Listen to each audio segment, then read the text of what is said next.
Hello, I'm Zainab Badawi, and it is my pleasure to be moderating the launch event of the Sanitation and Hygiene Fund. Now, we have a number of voices from all over the world who will be telling us what it's like to live with inadequate sanitation and hygiene, and just why the world needs this new Sanitation and Hygiene Fund, especially as we are in the grip of the COVID-19 pandemic. First, let us set the scene and provide you with some context with this introductory film.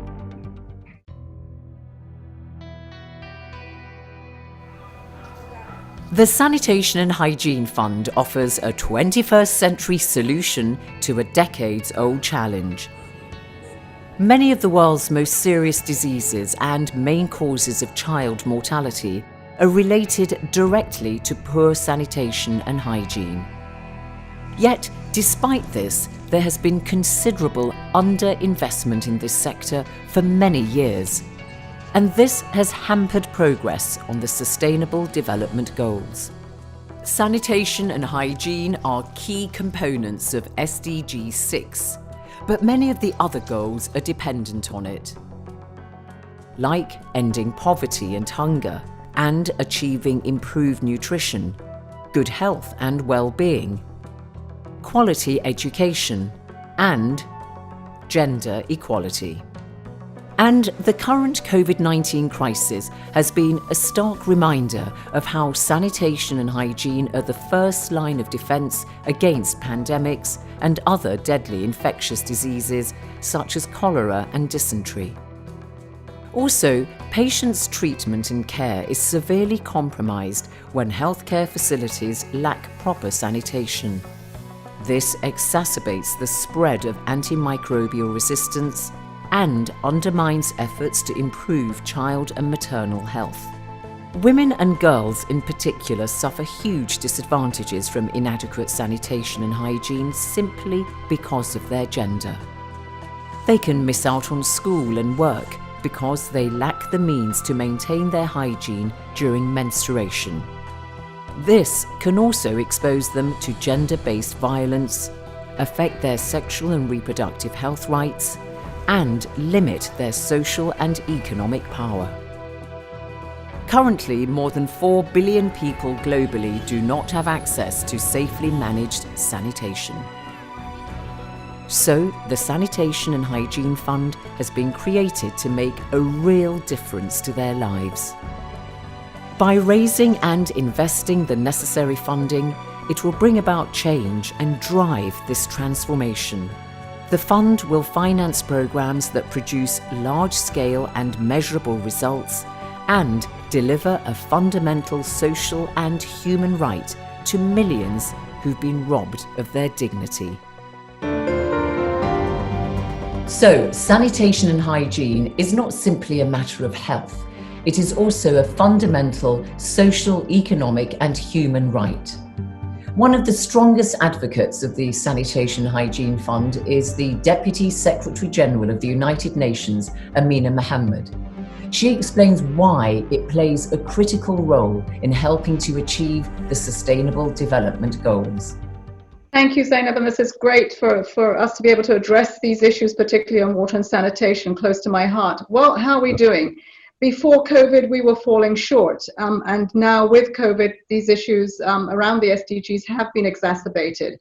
The GA moment on the SDGs showed that really at the heart of what we were speaking about was equality and making sure that everyone had access, everyone had a right to aspire to the goals that we have. And this has not happened, in particular with COVID showing those inequalities for women, for youth, the informal sector, and quite frankly, as we have seen in many emerging markets, that vulnerability is not just a question of the poorer countries, it's also become a big issue with our middle-income countries. We can see that the COVID pandemic has created many opportunities for us to respond now with hope of a better recovery to get back on track with the SDGs. So Deputy Secretary General, just spell out for us what steps are needed to move the needle on this. I think the first step is to move the needle on trying to get, in this decade of action, to the SDGs, is an acknowledgement and implementation of a global response. This is because we're seeing that with COVID, it went beyond the health crisis to the socioeconomic impacts that we're seeing country after country. And we're now just going into the second wave where lockdowns in developed countries are having huge impacts on developing countries. So the things that we need to do is to really bring up those socioeconomic response plans that treat development as an emergency, making sure in our stimulus packages that we are investing in the opportunities of social protection, that we're looking at connectivity and where children are out of school, so that we can actually talk about a recovery that puts an emphasis on issues like water and sanitation. The joint framework that the Secretary General launched on the Sustainable Development Goal number 6, water and sanitation, has 5 accelerators. And I underscore here accelerators because that's what we need to do to get the scale and urgency behind this. Financing, which really is about optimizing financing for water and sanitation. Data and information, building trust through data generation, exchanging it for decision making, leaving no one behind. Capacity development, focus on human capacity to deliver on SDG 6. Innovation, leveraging and the scale up of innovative practices and particular technologies. And governance, making sure that SDG 6 is everyone's business through the cross-sector, trans-boundary collaborations, clear roles, stakeholder involvement, and last but certainly not least, effective institutions. So looking at this in terms of the world's response to the COVID-19 pandemic, everybody's eyes are on the horizon for a number of possible vaccines, but vaccines alone are not enough in fighting the pandemic, are they? Sanitation and hygiene is absolutely critical. Yes, I mean, sanitation and hygiene, critical to the response that we want to see. First, because it is about human dignity. Second, it is a health issue. And so in the short term, getting us into the WASH programs, ensuring that that basic hygiene of washing your hands and being able to have a toilet that is accessible is key. In the longer term, it is about the infrastructure and what we put down within the evolution of our sustainable infrastructure, cities and rural areas. We need to make sure that water and sanitation is reticulated. It is about keeping girls in school. And it is also, I would say that, you know, for sanitation and hygiene, at the core of it is the multiplier effects that it will have for all the other goals. So here we are launching this new Sanitation and Hygiene Fund. How important do you think it will be in helping to combat coronavirus and also future outbreaks of similar diseases? Right now, the opportunity is to stop the pandemic. And so any fund that provides the capacity, the technical expertise to help countries better inform the plans, and for it to be an integral part of a stimulus package, of a plan that governments would have for water and sanitation is important. So I think the leveraging power of this fund would be really important for the scale at which investments need to be made to reach everyone, just leaving no one behind. This is a very exciting opportunity. Water and sanitation is at the heart of what we need to do for including our women, our girls, and ensuring that the Sustainable Development Goals become a reality in everyone's lives. The fund today, launching that, gives us yet another opportunity to make sure that we include all the investments that are necessary for water and sanitation to become a reality, a right that is delivered in all people's lives. Amina Mohammed, the United Nations Deputy Secretary General, on why she has been pushing for this new Sanitation and Hygiene Fund. Amina Mohammed's home country is Nigeria, which is of course Africa's most populous nation with more than 200 million people. In 2018, the government declared a state of emergency for sanitation and followed this up with a national campaign to end open defecation. Its Vice President, Yemi Osinbajo, tells us why the government is making this a top priority. Water, sanitation and hygiene, as you probably would appreciate, are the preeminent public health concerns. And of course, they are critical to tackling the spread of deadly infectious diseases, especially cholera, the whole range of diarrheal diseases, Ebola, polio, and practically all of the maternal death-related ailments, and also in reducing neonatal deaths. In fact, almost a huge percentage, I must say, of under 5 mortalities are due to compromised hygiene and sanitation. So this is absolutely crucial. There is no way of addressing the major public health concerns we have without dealing with the questions around water, sanitation, and hygiene. We have worked very hard to ensure that we're able to address the questions around females, especially menstrual health issues and all that. These are concerns that we have, and in all of the various initiatives, central to this are the concerns that females have in particular. Mr. Vice President, over the past couple of decades, Nigeria has made very good progress on health, in particular in immunization. But progress on sanitation and hygiene seems to lag far behind. Why do you think progress in this sector is so difficult? It's a complex problem because it's closely tied, especially in developing countries, to poverty, to living conditions, infrastructural problems. And effective public education is also a challenge, which is why we launched the Clean Nigeria campaign, aiming to make Nigeria open defecation free by 2025. The slogan is Clean Nigeria, Use the Toilet.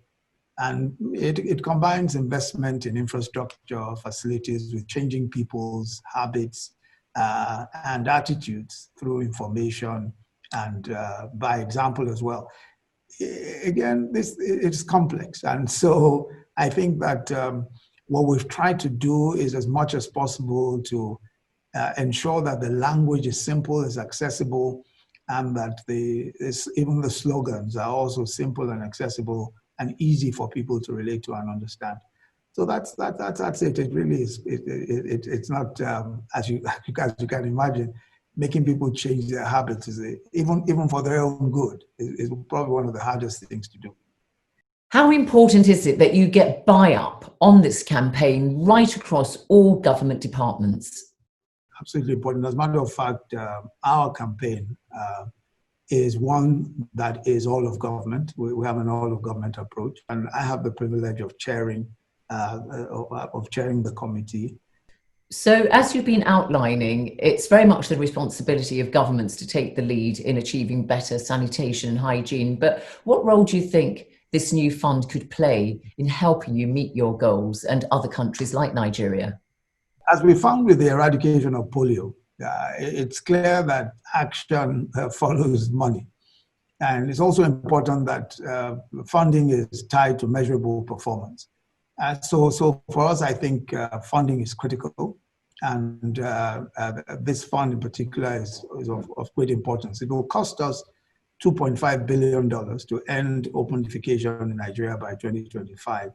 25% of that is to be provided by governments, that's the federal government and state governments, and 75% will be provided by households, in the various little efforts that they put into the entire campaign. So do you welcome the creation of this new fund? We think that the fund is, in many senses, a lifesaver. And so we're very keen to support it and very keen to access it. And I think one of the features that I particularly like is the fact that it is tied to performance, it's tied to measurable performance, so that it's not just, aid at large. It's the sort of aid that spurs performance and spurs achievement. So we're very excited about it, and we're looking forward to accessing it. So the Vice President of Nigeria, Yemi Osinbajo, there clearly demonstrating the government's support for this new fund. So let's tell you a bit more about the new Sanitation and Hygiene Fund. Well, it's based in Geneva, Switzerland, and its executive director is Dominic O'Neill. Now, he's had extensive experience working in the development field across continents and has great expertise in fund management and innovative finance.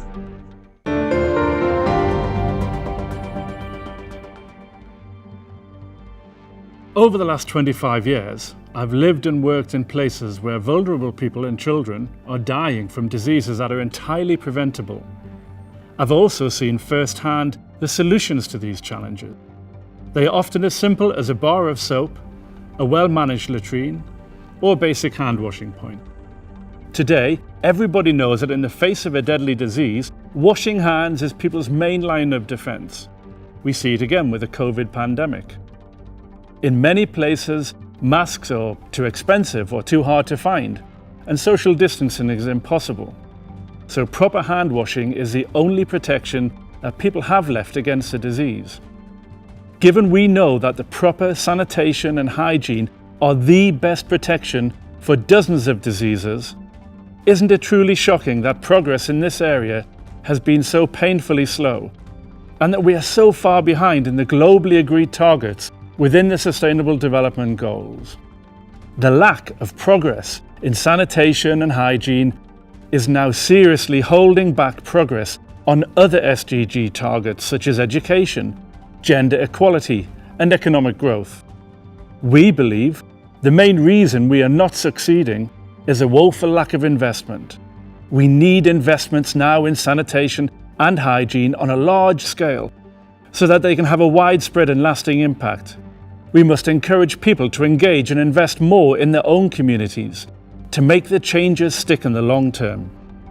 We know that money, well utilised, has the ability to drive positive and lasting change. That is why we are creating this new fund, the Sanitation and Hygiene Fund. The Sanitation and Hygiene Fund is based on proven models that work. We will focus on sustainability, climate resilient solutions, and raise large amounts of money. Then we will invest it in things that we know work and which we know countries need. The Sanitation and Hygiene Fund will be performance-led and will ensure that real results are achieved.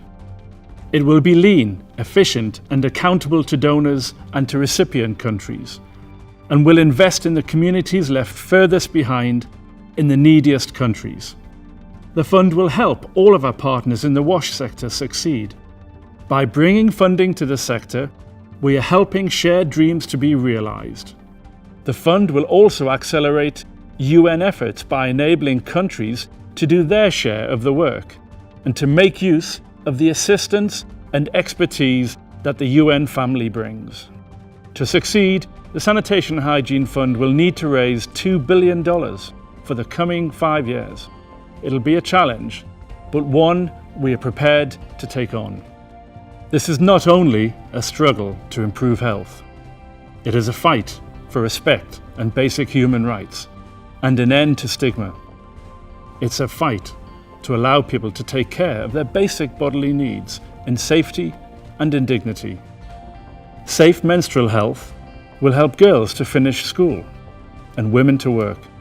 It will protect them from harassment, rape, and sexual exploitation, and provide them with secure, safe choices. It is a fight to grant every human being the respect he and she, they deserve. It is a fight I'm proud to take a lead on. United, we can succeed. Thank you.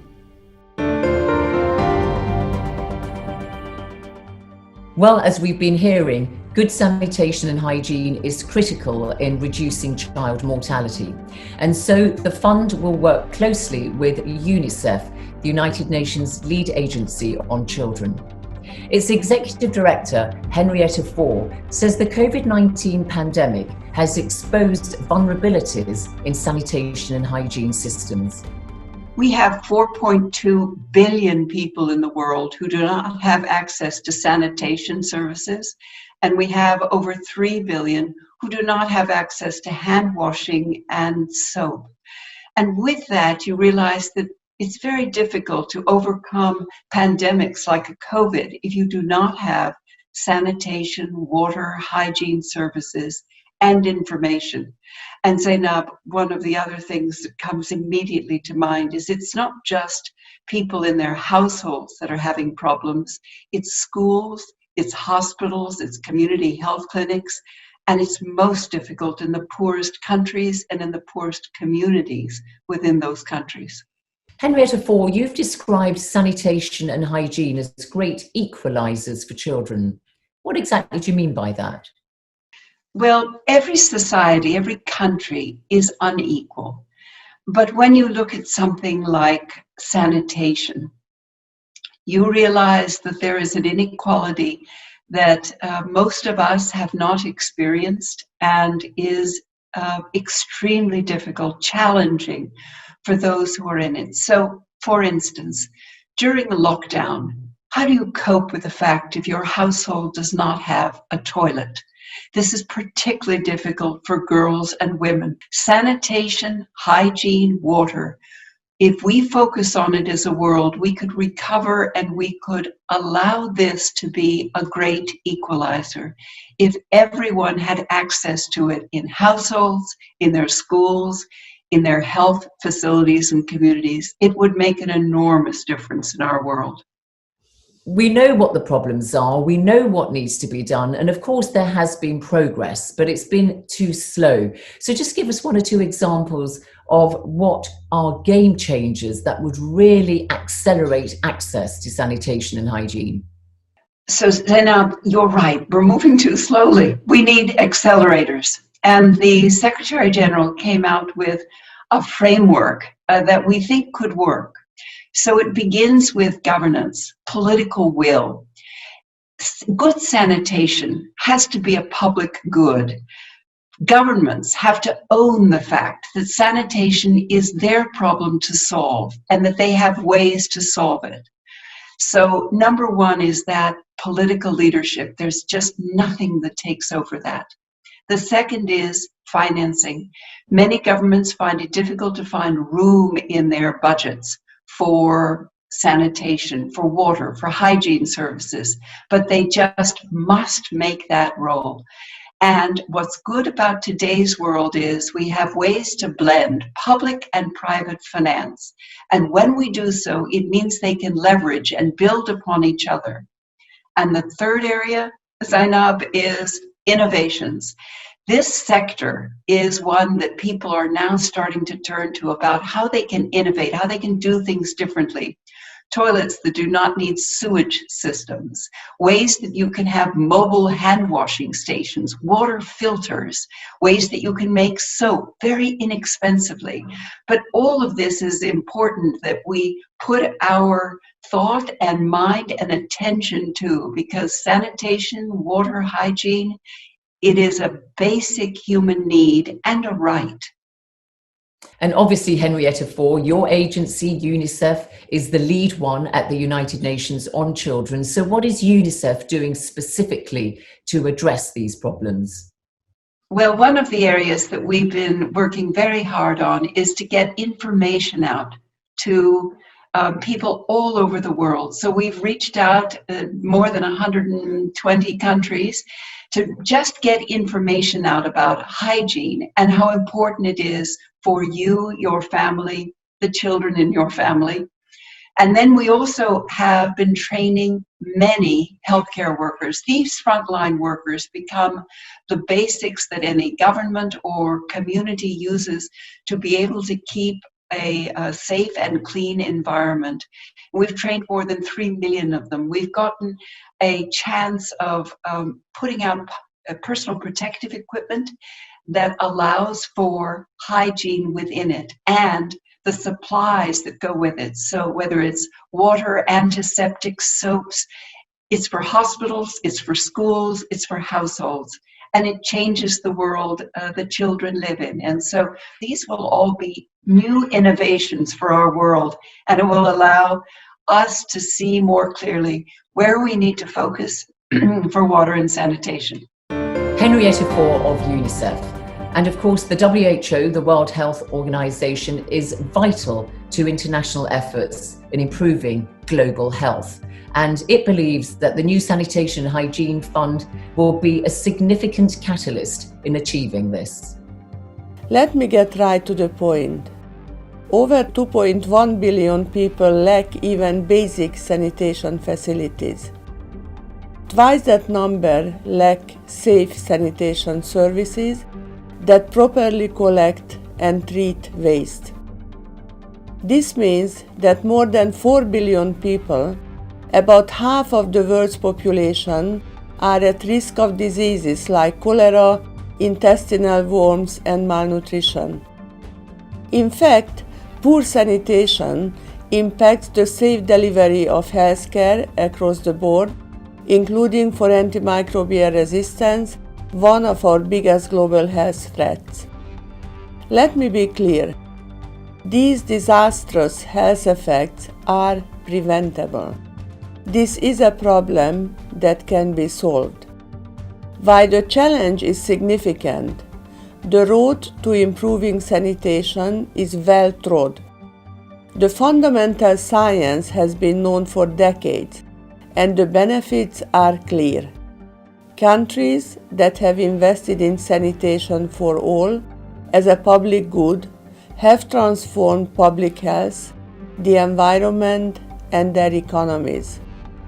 What's more, data shows investment in WASH is cost-effective. The economic benefits of sanitation are about 5 times the cost. But all too often, what is missing is leadership. The world is alarmingly off track to deliver on our commitments to Sustainable Development Goal 6 for sanitation. Estimates project that the annual cost to achieve universal sanitation by 2030 would be $105 billion. Current investment from governments is less than 10% of what is needed. Yes, achieving universal access to WASH may seem expensive, but the cost of inaction is far greater. Lack of sanitation results in greater recurrent and preventable healthcare costs, lost income and educational opportunities, loss of productivity, and environmental pollution. What is needed is bold action, and there is no time to waste. WHO welcomes the new Sanitation and Hygiene Fund as an important mechanism to increase and catalyze national investment. The State of Sanitation report by WHO and UNICEF sets out a path for investment in governance, financing, capacity development, data, and innovation. WHO is committed to working in solidarity with governments under the SDG 6 Global Acceleration Framework and with other UN agencies and partners like the Sanitation and Hygiene Fund to urgently accelerate action on sanitation. I am confident that with strong public health investment and leadership, together we can make sanitation for all a reality. WHO is calling on all partners and member states to significantly increase investment in sanitation. The benefits across the health sector, economy, and society are well documented. WHO is calling on the health sector to play its part, especially by ensuring sanitation in healthcare facilities and at the community level by using health data and expertise to ensure sanitation investments are targeted and implemented correctly. This is critical because ultimately it will reduce the cost and burden on the health sector. But let us remember, sanitation, along with clean water and hygiene, are not a one-time investment. We must not repeat the mistakes of the past. Like health systems, doing it right requires sustained funding and careful management.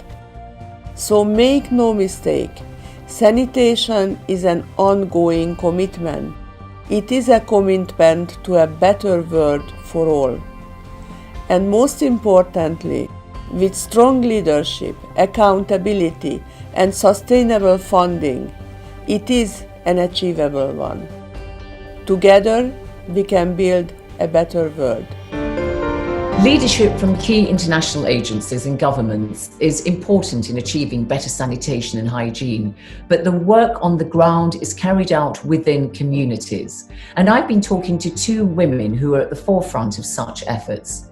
Abimira Addy is a gender rights and sanitation advocate in Calabar, the capital of Cross River State in southern Nigeria, and Petronilla Misonia, who's a program officer at Kenya Water for Health organization. Petronilla, you've been working with people with disabilities to get better access to sanitation and hygiene. Just give us an idea of the kind of challenges that they face on a daily basis. Yeah, the people with disabilities in Kenya face several challenges. One of the challenges is they fear contracting diseases. They are at risk of using dirty toilets. Because of their nature of disability, they are not able to use the toilets. They have to sit on the toilet, so it makes them use dirty toilets. The second one is they lack resources to construct the toilets that are suitable for them, especially the design that is suitable, that has maybe the handles to hold, support themselves, or maybe a place to sit on properly that can help them relieve themselves properly. Then the other thing is fear of using the toilets. I'll cite an example in the informal settlement, like where I am currently. The toilets are communal, shared. So you find that reaching the toilets, especially at night, is a big challenge for them. Abimira, we know that Nigeria is in a deep state of crisis when it comes to sanitation and hygiene. And so this is something that you are having to deal with day to day, isn't it? Typical daily life of the persons I work with, which are mainly women and girls, would include leaving their houses every day and going to their workplaces. Those workplaces are either business places where they sell, in schools, in bus parks, in markets, and all of these places do not have access to sanitation and hygiene facilities. There are no toilets in these places. So women and girls struggle with being totally carried along in these places, especially during their periods. And then there are schools as well, where you have menstruating girls in school, and then they have to stay away for days because they do not have access to manage, to facilities that can help them manage their menstruation properly when they are on their periods. So this means that a certain number of girls will be away from school for days. So that's if there are 3 months in a term. So they are going to be away for like one week of each month because of their periods, because they do not have access to these basic hygiene and sanitation facilities, which they need to keep them in school. And again, there are the girls who live on the streets. I mean, like in Cross River State, Nigeria, where I live, you have the Colombo girls, that's the girls growing up on the streets, and they have made camps for themselves in dorm sites. So these persons live in these places without any access to proper sanitation and hygiene facilities. They create in these places, and babies are raised in these dorm stands. So this is the life of the average Nigerian person, or the average girls and women that I work with on a daily, from their schools to the marketplaces where they have to work. There are no access to these things, and they, of course, in the long run, it leads to a lot of health challenges, low self-esteem, and they cannot compete favorably with their male counterparts. How important is improving sanitation and hygiene to achieving gender equality? With these challenges, they cannot compete favorably with their male counterparts. Imagine the number of hours that you have to be away just to seek proper sanitation and hygiene facilities. I mean, girls have to be away from school during their periods, or have to leave school to go home to access toilets, because in most of the schools, there are no toilets. You've been helping women and girls to manage their menstruation, of course, before and now during the pandemic. What has to change to help them meet their menstrual needs better? First of all, I'll start with the current COVID-19 experience.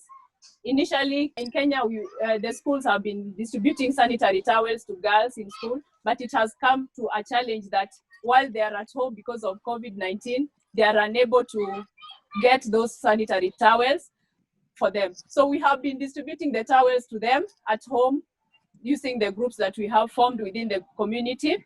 And to make this a success, I think we should have improved sanitation latrines for girls and women to be able to change comfortably and use freely within the communities and school setups.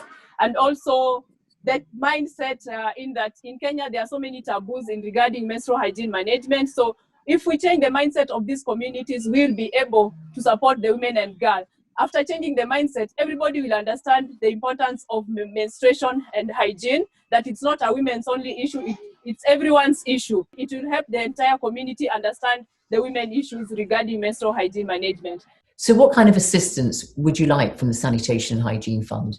I believe I'm a linkage between Sanitation and Hygiene Fund and other organizations that I support, and therefore it's my duty to support the communities we are working with. So the linkage between the community and their donors is my responsibility. Two activists, Petronilla Musonia and Abimira Addy, in the vanguard of efforts to bring better sanitation and hygiene in Kenya and Nigeria. The new Sanitation and Hygiene Fund aims to boost the work of such communities, but it needs massive amounts of money to do so. The fund is hosted by UNOPS, that's the United Nations Office for Project Services, and its executive director, Greta Faremo, explains how they're trying to attract potential investors. First, I ask her why she believes that sanitation and hygiene just does not attract sufficient global attention. I've asked myself that question so many times, because I think we all see that clean water and sanitation is at the core of development to any community, family, or individual. Maybe it's because we take it a bit too much for granted. And also maybe it is because we don't really focus on funding and mechanisms to bring the attention to this particular area. When we look at education, you and I see many times girls drop out. And we wonder why. Well, actually, UNOPS in its infrastructure work very often see that schooling comes down to proper sanitation facilities. And when we talk about medical facilities, if there is not access to clean water, well, those facilities would not work. And polluted water, we also bring bad health. So we're reminded in so many of our projects how important clean water and sanitation is. And we want to gender mainstream our infrastructure projects. And looking into the role women and girls play in fetching water, it's also key when we talk about gender mainstreaming to understand how we, through bringing clean water and sanitation, also can actually help gender equality in a big way. The model, the approach of UNOPS is very much one that's based on implementation. So just give us an idea of how this new Sanitation and Hygiene Fund will complement your activities. So among the services we offer is also fund management.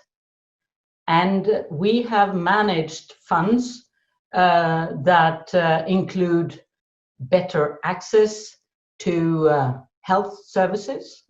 It can be, as I mentioned, in the health and sanitation sector. It can also be in security, rule of law. We see that proper fund management and how you build these mechanisms, they matter to how you engage partners. And that is where I also think UNOPS can play a big role in building attention with and partnerships that can also bring this initiative to scale. So, of course, those new initiatives will include reaching out to potential investors. How optimistic are you of engaging with them? I think definitely that the potential is there. And bringing partners along, I think also will help to build better awareness around this. Because as I started out by pointing to, water, clean water is at the core. And also good sanitation facilities are at the core for development of communities, gender equality, and so many things that also matter to investors. So by building this mechanism right, I think, again, it will attract investors and ensure that we are able to bring a step change to the attention of the SG number 6. So the whole focus is operational. So it's not at the political level, but to be successful at the political level, you need somebody to implement well, and that's where we sit. The Executive Director of UNOPS. Another voice that's raising its support for the Sanitation Hygiene Fund is Gilbert Hangbo. He's the chair of UN Water. This coordinates the efforts of UN bodies and international organizations working on water and sanitation issues. In a world that is experiencing deep social and economic upheaval in the face of COVID-19, the launch of the Sanitation and Hygiene Fund is a hopeful sign.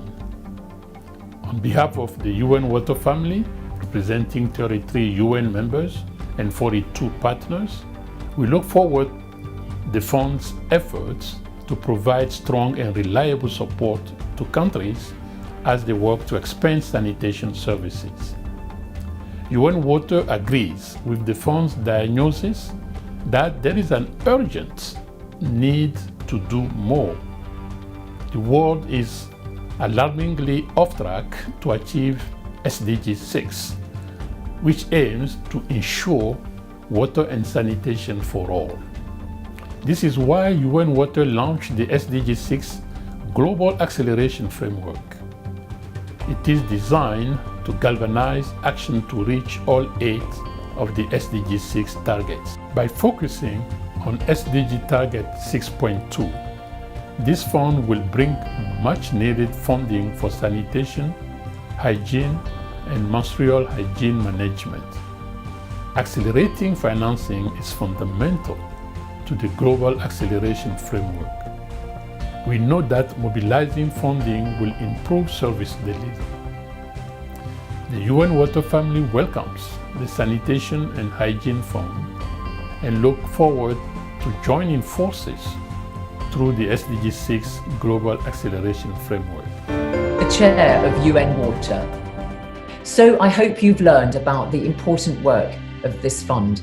4 billion people worldwide do not have access to safely managed sanitation services. And unless and until they do, the world cannot meet the goals of inclusive and sustainable development by 2030.